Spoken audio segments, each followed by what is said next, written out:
Hello, today I've got another PC build for you, and today I'm going to be building in Lian's new TU150 Mini-itx case.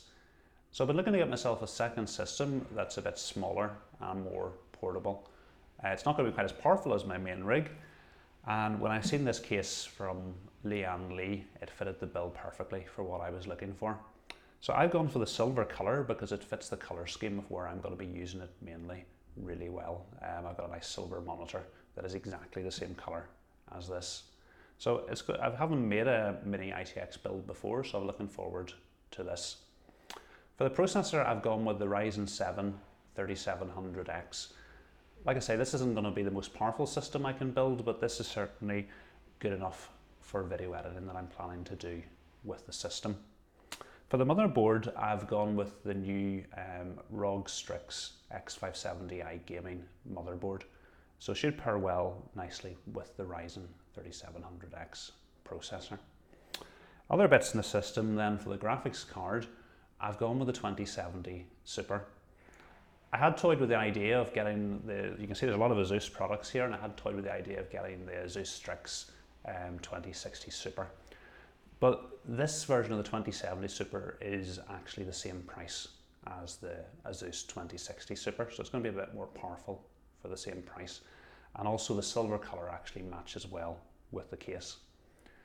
The other advantage of going with the 2-slot card is that hopefully I'm going to be able to put 2 fans in below it for cooling. I think if you go with a slightly bigger card, there's not room for the 2 intake fans at the bottom of the case. And I've got 3 fans from Lian. It's their new Bora digital fans in silver. So I want to use all 3 of these fans in the case. And hopefully the slightly thinner graphics card will let me do that. So keeping my CPU cool, I've got the Asus Strix 120mm AIO cooler. And it's a slightly updated version of this. It's got an RGB fan, which again should look good, hopefully paired well with the Bora digital RGB fans. Hopefully the two will play nicely together. Powering the system, we've got Corsair's SF750 power supply. One of the problems with this system is the cables are quite short for building in this case. So if you want to run the cables up the top, round the back, and bring them out so they're hidden away, you need cable extensions. So in this case, building in this case properly, cable extensions are almost a must rather than an added option. So I've got some nice black and white cable extensions from Cablemod. So hopefully that'll let me build the way this case has been designed to build in. For storage, we've got 3 SSDs. For my main boot drive, I've got the T-Force Delta. There's a large space over to the side of the case that is pretty much empty unless you put an SSD in it. So I wanted one that looked good, and this one's got some RGB on it, so I think it should look well in the build. It's only 250 gigabytes, so I'm going to use it as a boot drive. And like I say, the main reason for going for the SATA SSD was really to fill that space and to look good. For most of my video editing, I'm going to use an M.2 SSD, and I've got a 1 terabyte SSD Sabrent rocket for that.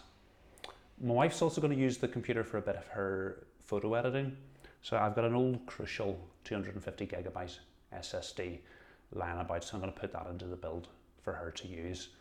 But to avoid it letting us down with appearance, I've got a little backplate made by a company called Zero that do a lot of customizable parts for PCs, and I've used them for previous builds, and their stuff always looks great. So that's the list of parts. Let's get down to the build. Burning bridges to the ground, so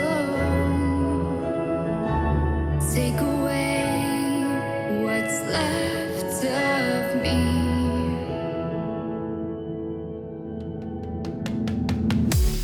Blinded by the ones I lost, connecting lines of which we crossed, which we crossed.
Just like the street lights lit this town, like a fire in a blaze, gotta burn it down. Can't be afraid to leave this out. We got this far, don't know how. I see danger in your eyes. They know we'll burn down the night. Coming just like the sunrise. You know that we're gonna let it rain tonight. We're gonna let it rain tonight. We're gonna let it just like the sunrise. We're gonna let it rain.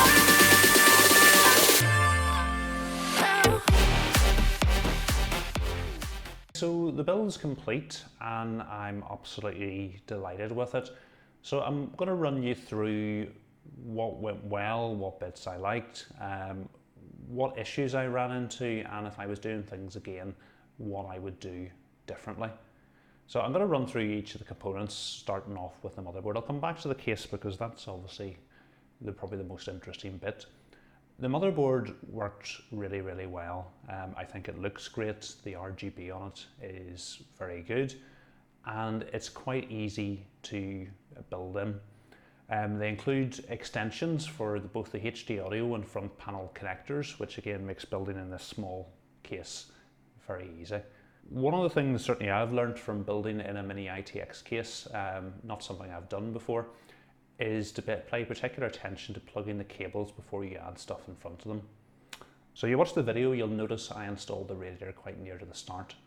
I then had to take it down to get the HD audio lead plugged in and put it back in again, and then I needed to take it down when I needed to plug in the CPU power cable again, and I installed it again. So doing it again, I would leave that bit until I'd made sure everything was plugged in that needed to be plugged in.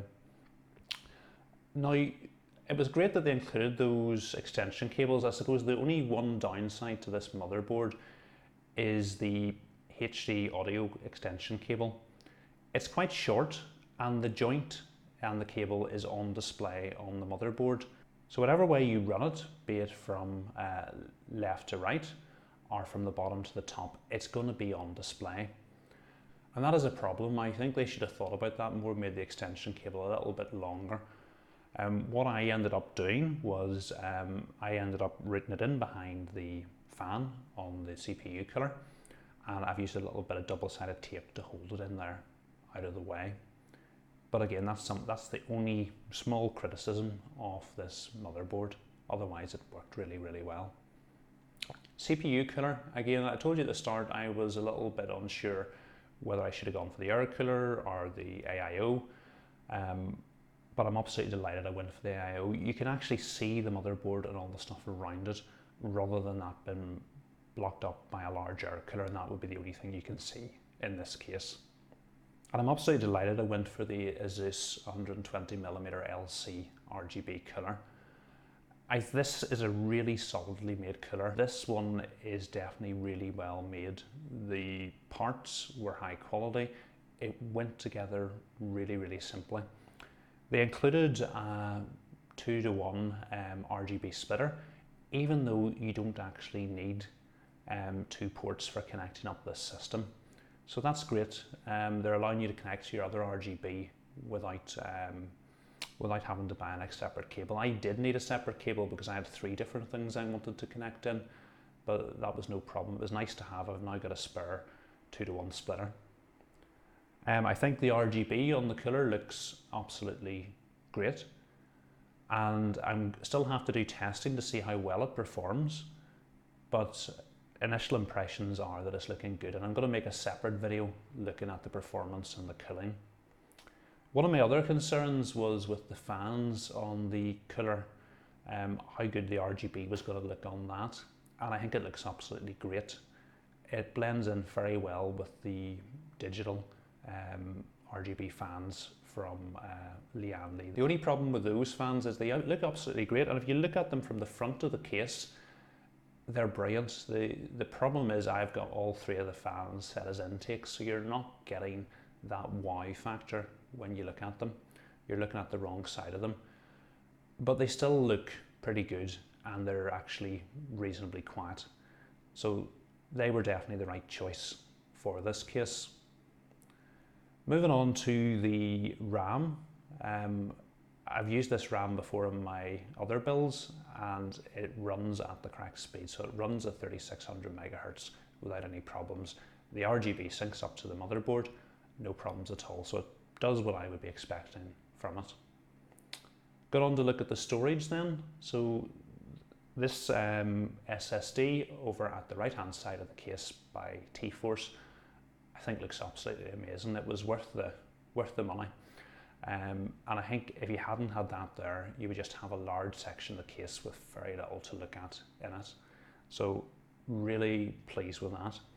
The little backplate that I put on top, I'm maybe not so impressed with. I think they did have an RGB version and maybe I should have gone for that. But you would be paying almost the same price as an SSD had I have gone for that. Going on to look at the GPU, and again, I mentioned at the start, I was torn between putting this 2070 Super, the standard one straight from NVIDIA, or going for the Strix version. And I'm pleased I went for this one. I think the colour actually matches the outside of the case really well. And I was able to get my two fans in underneath it. Now, whether that's an advantage or a disadvantage, time will tell, and I'm going to do some further testing on this, because the clearance for the fans is literally 1 to 2 millimeters between the top of the fans and the GPU. I knew it was going to be close, but I wasn't expecting it to be quite that close. So they're not touching, but they're not far away from it. And I suppose one of the concerns would be on the backs of the fans, are they actually obstructing the GPU's intake? So I'm going to do some testing looking at both with and without those fans at the bottom. This brings us on to the most important bit. This brings us on to the case. And I think, as you can see from the outside of this case, it looks absolutely amazing. The handle at the top works really well and you can pick it up no problem. So that bit of it is really good. It's portable, it's light, and you have a reasonably powerful system in a small space. Building in the case wasn't as easy as I thought it was going to be. So I did manage to get all my cables routed up to the top of the case, into the storage area at the top. But the problem then came when I was trying to run the extensions down to the motherboard. So initially I had the 24-pin power supply coming up to the top, down the back of the case, and in there's a little gap in at the middle, just to the right of the RAM, and then curving round as you would expect it to. So I did manage to get the cable, there's a narrow gap at the back here, and I did manage to get the extension cable all the way through there. So my joint between the main power supply cable and the extension cable was all the way on the top of the case. But the problem was I then couldn't close the back of the case. The cable running down the back prevented the back panel from going on. And I probably spent about 2 to 3 hours trying the cables in all sorts of different configurations, trying to get the best sort of layout that was going to work, look good, but also work. And I really struggled with this. Probably what I should have done was look at Lian's video, because I've now got the cables in a very similar configuration to the way they had them in the video. Although for me, it's not absolutely perfect. So for my CPU cable at the moment, I wasn't able to run it down here. You have to take the cables down directly from the top into the case, rather than running them down the top, down the back, and then in from the side, because like I said, I couldn't get the back panel to close. So my CPU cable comes up the front, along the side of the case, it comes down here, runs loose, there's a large curve, and then it goes into the socket. So not ideal, but it works, and that looks to be the same way Lian have it on their promotional videos. GPU is probably the ones I'm least happy with, but they look to be very similar to the way Lian have ran them. So again, they come up to the top, they run down the same slot as the 24-pin connector, and then they're running over the top of the GPU and down. So they look a little bit untidy, but I've tried a number of different ways. Obviously there's no space between the fans and the GPU to have them running down and back in, which I would much have preferred. I did actually want to take them. There's a lovely little slot down the side here, just to the right of the hard drive. But again, that involved running the cables down the back of the case, and you weren't able then to close the back panel with the cables running here. So, like I say, the only way, if you're going to cable manage in this case, the advice I would give you would be, one, I probably wouldn't get extension cables. I would pay the extra money and get the full custom cables, because you're going to have a much easier time routing these around the case. And when you look at the massive cables I have at the top here, I think I'm really pushing this case to its absolute limits. I had to really cram everything in everywhere to just about get these panels to close. So much so that if I have to open it up to do modifications on it, I'm not looking forward to having to fiddle with the cables to get the panels to close again. So certainly having cables rather than extensions that came straight out of the power supply would be much better. That, however, isn't going to resolve the problem of being able to run your cables down the back of this case, which would have looked much cleaner. But outside that, I think the case worked really, really well. I'm really, really impressed with this build. And like I said, I'm going to make a separate video looking at the thermals and the performance in this case. If you have any queries or comments, please feel free to get in touch. And if you haven't subscribed, make sure you subscribe for future videos.